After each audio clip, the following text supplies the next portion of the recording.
From the nation's capital, Eye on Washington with Marilee Joyce. A weekly discussion about the federal issues most important to Nevada. And now, from Washington, D.C., here's Marilee Joyce. And good day to you. I'm Marilee Joyce, and this is Eye on Washington. It's the only statewide Nevada news program produced in Washington, D.C.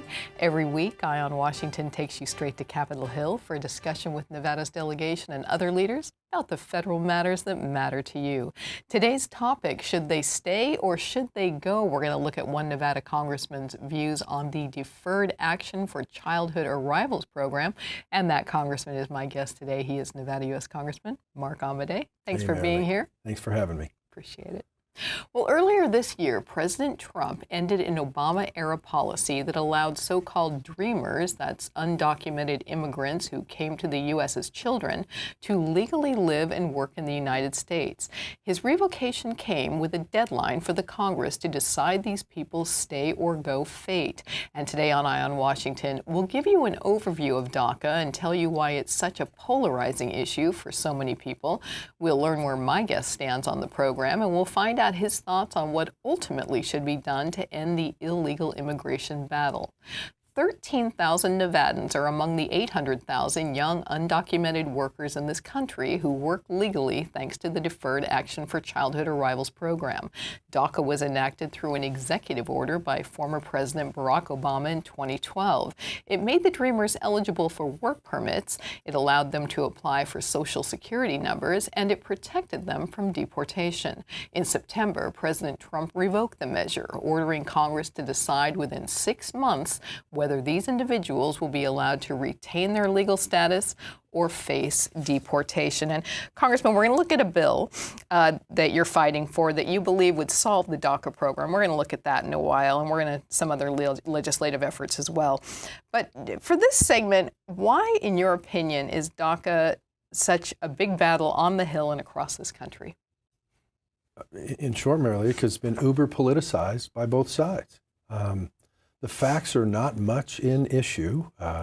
People came over as juveniles with their parents. There's about 800,000+ in the program. There's probably that many more that didn't sign up for the program. But it's like, the Republicans are saying we're tough on this, and the Democrats are saying, don't you have a heart? The culture of cliche has run amok. The problem is imminently solvable while doing the best thing for the country. The DREAM Act and the RAC Act, both are there's about this much difference between them. Sure. And so it's like the only thing stopping us from doing anything is politics.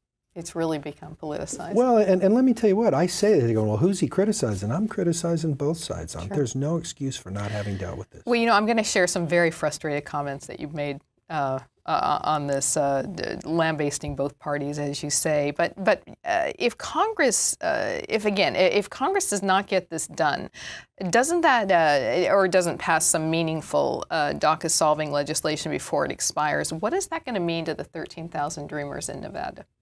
It's going to mean that they were caught in a political crossfire, and nothing can be more disrespectful of the issue and the people involved. You had to be under age 31 as of June 2012. There are some rules to follow. You have to be under the age of 31 as of June 2012, come to the U.S. before age 13, lived here since June 2007, or are an honorably discharged veteran with no felonies. So there are a lot of requirements. Anyway, back to what your main concern is that we have a whole lot of people that are left in limbo. Well, and before you say we need to punish those folks, punishment is usually associated with some sort of bad intent. And so one of the hallmarks of American justice is if you're a juvenile, there are different rules for you. Mm-hmm. I don't need to say anything else. It's like these people were juveniles. So it's like, well, it's like, I don't care. You can't attribute their parents' intent to them. And so it's like, listen, if you're adding to the fabric of American society through education, work, military service, and the requirements are in the bills, sure, then it's like, well, why wouldn't you give these people an opportunity to earn permanent status? And then after they earn that, not juvenile justice all-stars, those three areas, it's like, then if you want to apply to be a citizen, fine. That process will take, all told between the two bills, whichever way we go, around a decade. I mean, that's not giving anything away. That's letting people earn that status. Remind our statewide viewers and listeners, was the battle this intense back in 2010, 2011, et cetera, when this was being debated the first time? And where did you stand on it? Well, you know what? Then? I was on the Judiciary Committee then, which was the Committee of Primary Jurisdiction, and it was intense, although it's interesting to know that there was a bipartisan group in the House with people from both parties that had gotten pretty close to agreement, but then they got a call from the White House saying, we want to do this Senate comprehensive thing, and so stand down. And so they did. Once again, politics. We should emphasize that these people won't necessarily be booted after the 6-month deadline, right? I mean, if they're here under DACA, they get to stay until their individual work authorization expires. Yeah, well, you know, here's the thing. You're hoping it's not going to get to that I think it is degree. appropriate for the president to say, Congress, you got 6 months. I mean, I've been here for 6 years and a month or something like that, and it's like, there's no excuse for not having done something. So him saying you got 6 months, so everybody goes, oh my God, they're going to get kicked out. Well, he's already said, if they don't do their job, then we'll revisit it. I mean, he's also said that he's sympathetic to these folks' plight. So, you know, it all tends to get politicized and thrown as we don't need it. We don't need more barrier on the border. We don't need more immigrant or border patrol people. Also, like, listen, focus on this one. There are segments to it. There are ag workers. There are visa things. There are, you know, the people who entered without interview or overstay. All those are, it's like, here, focus on this and bring something to the floor and let everybody be counted for where they stand. And when we return, the congressman says he has a working solution for these legally working dreamers. We're going to have details on that legislation right after this. You're watching Eye on Washington with Marilee Joyce, brought to you by Caesars Entertainment, the Regional Transportation Commission of Washoe County, the Las Vegas Sands Corporation, the Las Vegas Convention and Visitors Authority, NV Energy, Jim Marsh Automotive, the Rogich Communications Group, and Renown Health. I have 3 tests next week. I'm going to be studying all weekend. Ugh. Are you studying tonight? We can meet up and study together. Oh, yeah, that sounds good. What time? I work until 6. Okay, sounds good. Just text me after. Okay. No! There is no text, tweet, or call that's worth a life. One pedestrian death is one too many. Look up. And look out for each other. Want more federal news that affects Nevada, its businesses, and its residents? Then you need to subscribe to Nevada's Washington Watch newsletter, your sole source of online news direct from Washington, D.C. Visit joycecommunications.com and subscribe today. Planet Hollywood, Paris, Harrah's, Caesar's Palace. It's one of the most exciting skylines in the world, Las Vegas. Caesars Entertainment has nearly 50 casinos worldwide, including these. But no matter which casino you visit, we want you to play responsibly. And if you need help setting or keeping a limit, we hope you'll call this number. You see, we know you're coming to our casinos to have a good time, and we always want you to leave feeling like you did.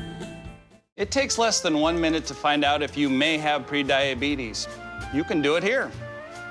But I get it, you're busy, and busy people can't have prediabetes. I read that wrong. They can, okay. Just go to the site.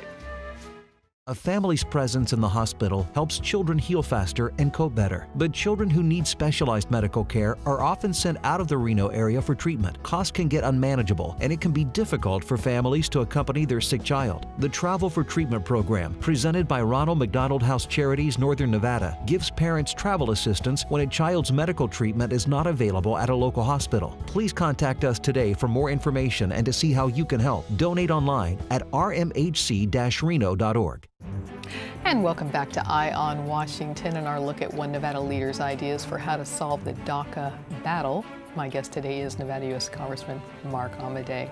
Well, those 800,000 young undocumented workers, students, and soldiers here legally in this country, thanks to the 2012 DACA program, face deportation soon if Congress can't find a legislative solution to the controversy that has erupted around these children of illegal immigrants. Well, Congressman Amodei is backing a bill that he says would go a long way toward fixing things. It's the Recognizing America's Children, or RAC Act. It's a way for undocumented child immigrants to earn legal status. The bill allows for a 5-year conditional residency status, eventually ending in permanent legal residency. Other acts under consideration include the multi-phase DREAM Act. It grants constitutional residency and, if they meet further qualifications, permanent residency for qualifying illegal minors in the United States. The BRIDGE Act, which allows those with work authorization and temporary relief from deportation through DACA to remain in the U.S., but for just 3 years, and then it would have to be renewed.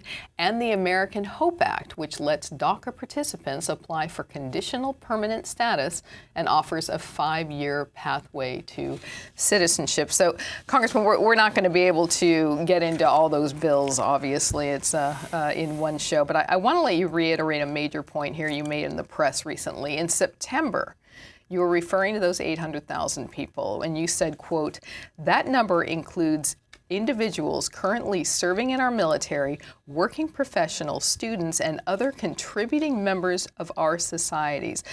So what I want to emphasize here is you've been really pushing the human side of all this.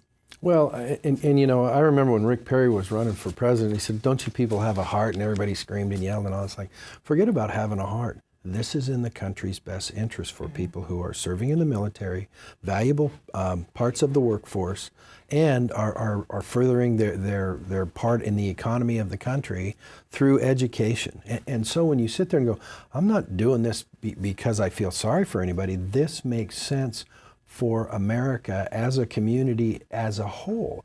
These are folks who came here through no fault of their own or bad intent, and are contributing members to our society. Where I come from, it's like those are the sort of folks you want around. You're not the human side, meaning you're pitying people, but more the human side in these are students, workers, et cetera, that are contributing to the society. Yep. So your favorite legislation option is the RAC bill. Tell us more about it and why you think it's the best idea out of the four. Well, it's got 3 major components. Is your major contribution to your community and your country your work? Is it the fact that you're furthering yourself through educational success? Doesn't have to be a 4-year degree, a 2-year degree, some sort of technical certificate, something like that. Or are you contributing to this country through your service in the military?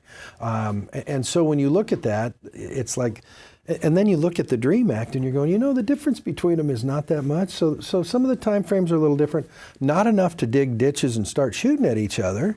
The educational stuff, I think there's kind of agreement on. Yeah. The work stuff. So, I mean, when you look at the two, and it's amazing how many people on whatever side are like, I haven't looked at the legislation. It's like, well, that's how I get judged ultimately. Please read the bill. It's not long. Help our audience understand the path to citizenship. What does that mean? Well, under the RAC thing, it's like, listen, there is no path to citizenship. What you have is a path to permanent legal status. Once you achieve that, if you want to go down on your own, for instance, to Reno to the INS office and say, I want to apply to be a citizen, you can. So it's not if you do this, this, and that, we're going to make you a citizen. These are two We will separate. make you a permanent legal resident if you are successful in this program, by the way, which, depending on whose version you take, is somewhere between 9 and 13 years, however that. And so after that, if you decide you want to be a citizen on your own, then you go apply just like any other immigrant. So I'm sitting there going, well, you can call it whatever you want, Laura Ingram, but those are the facts. That's not giving somebody something. That's allowing them a chance to earn it. I mentioned 4 bills. Do you want to comment on any that you definitely oppose? I haven't looked at the other 2 that you mentioned. The Nevada delegation's all over the place. You know, Senator Heller wants the Bridge Act. Senator Cortez Masto and Titus, Congresswoman Titus, both support the DREAM Act. Congresswoman Rosen likes the American Hope Act, and Congressman Kewin likes both the DREAM and American Hope. Yeah. We're concentrating and talking with folks on the other side of the aisle about the DREAM Act, going, hey, they're not that far apart. Can we move this, move that? There we go. And if they came back and said, no, we can't move this and that, it's like, okay, maybe you got me. But the idea is we shouldn't wait till March, because around here waiting till a deadline is usually a recipe for nothing happening. And I've said it before, you've heard me, it's like I can't defend nothing. And so it's like I want something on the floor that somebody can go, here's what Amodei voted for. And then you judge me all you want. You're saying we might have more similarities than differences in some of these The DREAM points. Act and the RAC Act are about this far apart. But it's amazing how it's like, all I know is I want this. It's like, have you compared it to the other one? Nope, I just know I want that. It's like, would you please take a look at the two? And when we return, years of inaction. Congressman Amodei says Congress caused the current DACA crisis. He's going to explain right after this. Nevada's direct link to Capitol Hill. Eye on Washington with Marilee Joyce. The only statewide Nevada news show based in Washington, D.C. All the top federal matters that matter most to Nevadans. Marilee talks with our congressional delegation and other leaders about the federal news you need to know.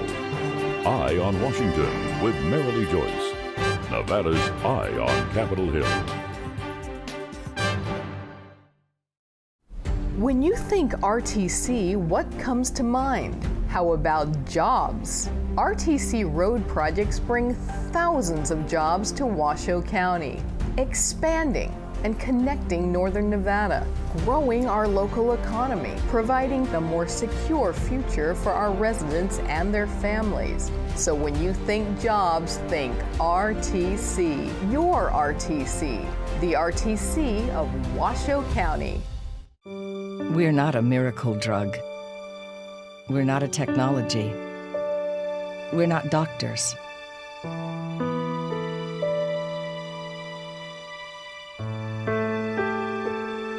Just the hope, which can often be the best cure of all. The Ronald McDonald House, a home away from home for seriously ill children and their families. Planet Hollywood, Paris, Harrah's, Caesar's Palace. It's one of the most exciting skylines in the world, Las Vegas. Caesars Entertainment has nearly 50 casinos worldwide, including these. But no matter which casino you visit, we want you to play responsibly. And if you need help setting or keeping a limit, we hope you'll call this number. You see, we know you're coming to our casinos to have a good time, and we always want you to leave feeling like you did. Safety. We all think about it. You think about it when he buckles in, when you check your mirrors and put away your phone. RTC thinks about safety too. In fact, we create it. Center turn lanes mean fewer blind spots.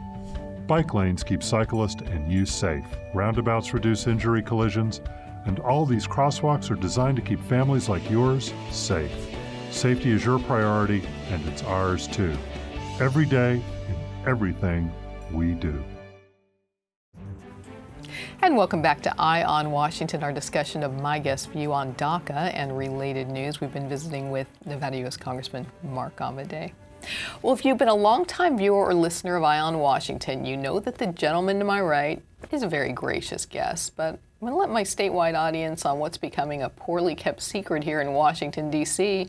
He has had it up to the proverbial here when it comes to congressional inaction. On September 5th, Department of Homeland Security started phasing out the DACA program. Now, DACA benefits are provided on a 2-year basis. Those who have DACA now can retain DACA and also their work authorizations until they expire. But as I said, if Congress fails to act, eventually those 800,000 young workers could face deportation.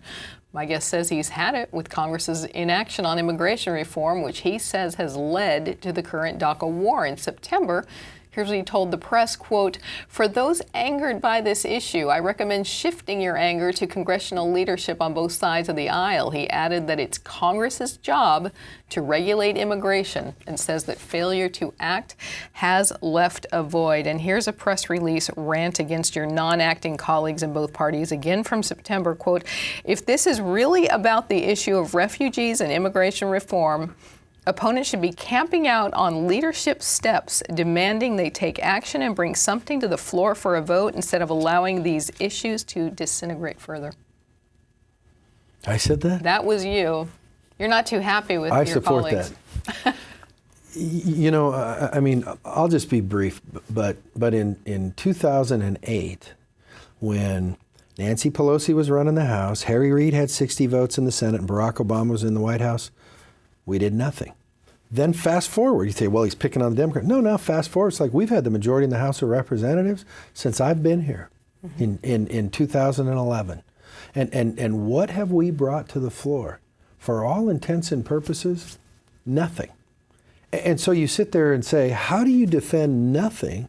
And you know, the excuses around here, you know, well, the Senate won't pass it, this, that's like, the Senate's responsible for the Senate. We're responsible for us. And so you just sit, that's why I'm saying there's a bunch, I'll tell you what, I think there are enough Republicans who have had it that have no appetite till waiting after the first of the year. If they have to, if they're forced to go in on the DREAM Act, which could be improved, or hope that something happens after the Super Bowl and St. Patrick's Day, I think they're going to sign a discharge petition for the DREAM Act. Will the 6-month deadline spark action, or are you worried already it's going to be same old, same old? Well, I guess I am worried about that, which is why we're saying and sending very clear messages to my leadership. It's like if we're not on something pretty quick, and it looks like it's just like, oh yeah, we'll handle that after Valentine's Day. It's like, I mean, I'm not trying to be disrespectful. I'm just saying the history makes that kind of a bad plan. What I hear from Nevadans who watch this show statewide or listen to this show statewide, and I'm sure this isn't news to you since you meet with these same people and you meet with Americans and people every day. You mentioned how, let's say, the Republicans have the House or the Democrats had the, you know, all three some time ago, et cetera, and yet the inaction. I think people at home or people everywhere see that more and more it's more about the parties winning fights against each other than working for the people. Is that some of the frustration that you're voicing? This is probably an example of it, where it's like, listen, there is no legislative reason or issue thing that we're waiting for information on. We have the information. We've had the opportunity and we haven't seized it, and it continues to metastasize. And the excuse for that is what? I want to listen. If I get fired by the people of my district for taking, I'll accept that. But coming back and saying, hey, I was really doing a good job for you because we did nothing and we continue to do nothing, I don't have that argument.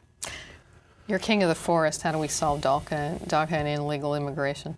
You know, as you ask me here today, it's like I think discharge petition has to be something that a group of Republicans say, you must help us bring something to the floor. I don't care how Republicans vote, but I need something on the floor instead of just coulda, woulda, shoulda. So an actual vote. By the end of the year. When we return, your thoughts on DACA and immigration reform in general. What does my guest learn from you? We're going to ask him next. Planet Hollywood, Paris, Harrah's, Caesar's Palace. It's one of the most exciting skylines in the world, Las Vegas. Caesars Entertainment has nearly 50 casinos worldwide, including these. But no matter which casino you visit, we want you to play responsibly. And if you need help setting or keeping a limit, we hope you'll call this number. You see, we know you're coming to our casinos to have a good time, and we always want you to leave feeling like you did. Nevada's direct link to Capitol Hill. Eye on Washington with Marilee Joyce. The only statewide Nevada news show based in Washington, D.C.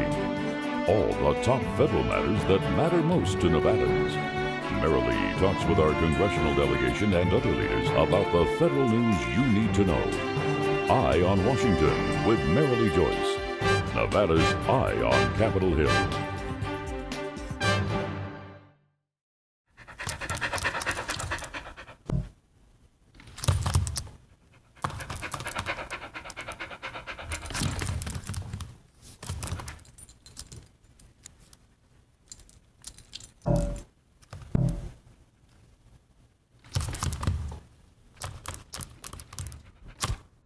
There's a shelter pet who wants to meet you. Meet one today. Visit theshelterpetproject.org. Adopt.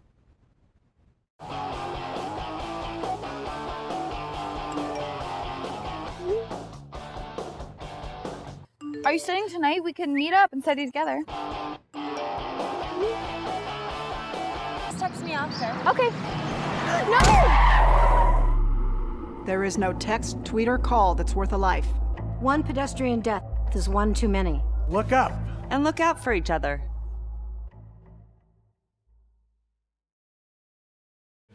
This girl is very pretty. It's inciting feelings of jealousy in me. We should pick on her. I'm insecure about some things, so I think we should put some me stuff on here. Maybe even some lies, too. Yeah. I just want to be accepted by you both. So I'm going to send this to my friends so they think I'm cool. Kids bully for all kinds of reasons. None of them are good. Find ways to get involved at flipthescriptnow.org. Want more federal news that affects Nevada, its businesses, and its residents? Then you need to subscribe to Nevada's Washington Watch newsletter, your sole source of online news direct from Washington, D.C. Visit joycecommunications.com and subscribe today. And we're back with our closing segment of Eye on Washington, talking about DACA and immigration reform efforts. We're visiting with Nevada U.S. Congressman Mark Amodei. So what do you think about DACA, immigration reform, border security, and all complex emotional issues affecting and inflaming those both here legally and illegally? Well, at the end of 2016, Congressman Amodei had an immigration town hall for Nevadans to learn their opinions and ideas for solutions. And of course, he visits nearly weekly with his District 2 residents to get updates on attitude toward all we've discussed today. So, Congressman, is there a majority view regarding immigration reform among your constituents? And while DACA wasn't top of mind during your town hall last December, I'm sure you're hearing about it lately. Well, immigration as a whole is at or near the top for a lot of people. But, you know, when we had the town hall, nobody asked us to. We said, you know, we're going to have a town hall. There's a lot of anxiety over the post-election and stuff like that. So we did, heard all that stuff. I mean, since I've been there, though, we've been meeting quarterly with Hispanic business owners. So that communication pipeline has been pretty robust. And I would say this, I think I've been treated pretty fairly by those folks. The problem is that you fight continually is that fire hose of national media on every side where people go, okay, so that's the deal. It's like, well, with all due respect to those folks, they have segments just like you do on this show where it's like, if you really want to know about the, you know, here's this, here's this, here's this, not telling you what to think, but those are salient facts. Okay. And so that's a lot of what you deal with in terms of the issue. But we're out of time today, but is the attitude from home solve it? You know what, yes, when people have all the facts, I think people are pretty open-minded. The problem is getting the facts as opposed to my advocacy versus your advocacy. It's like, if you stick with the facts, it's not a hard thing to do. Come together. Yep. All right. Thanks so much. That is it for today's Eye on Washington show, but we're always here for you. We are your top source of federal news Nevadans need to know. You can just go to our website, joycecommunications.com, and while you're there, check out all the federal news that impact Nevada. Like us on Facebook. You can follow me on Twitter and catch up with any shows you may have missed on our YouTube page. Thanks for joining us today on Eye on Washington. I'm Marilee Joyce in Washington, D.C. Have a great day. Thank you for watching Eye on Washington with Marilee Joyce. Eye on Washington with Marilee Joyce airs statewide in Nevada solely due to the generosity of our sponsors. If your company can support our program, please visit joycecommunications.com/sponsor to learn more about becoming a sponsor today.